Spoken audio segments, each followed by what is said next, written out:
For my colleagues who opposed the deal very strongly and are now indicating that we should uphold it because it's not perfect, I was here witnessing all of the statements, the testimony about why my colleagues on the other side of the aisle were opposing the Iran nuclear deal, and they were not opposing it because it's not perfect. They were opposing it because it's deeply flawed. Mr. Smith earlier asked you, Mr. Sullivan, how much money went to terrorism, and you responded that the bulk goes to domestic purposes.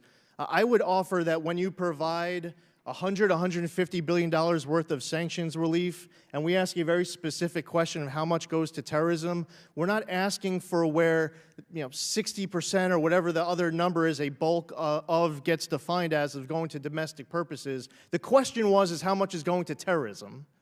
And the question was one that was worthy of an answer. And standing here and calling for an improved Syria strategy to combat Iranian aggression, I would offer that if you, sir, and the Obama administration was that serious about combating Iranian aggression, we should not have been providing $150 billion of sanctions relief to the Iranians to be able to conduct all of their bad activities. Their bad activities, by the way, this is a deal we're talking about. We never even asked for a signature. Put that aside.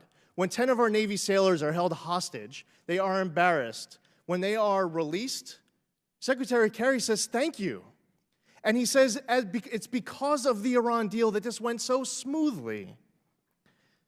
With Iran financing terror, overthrowing foreign governments, illegally firing intercontinental ballistic missiles, chanting death to America, calling Israel the little Satan, America the great Satan, I would say that it was the wrong answer for us to be propping up the wrong regime with a jackpot of sanctions relief, and that we should be doing our part as Congress and as the United States, as the leaders of the free world, leading in fixing this and turning this into a reasonable deal, not one that's very one-sided and one where we got ridiculously played at the table. I yield back.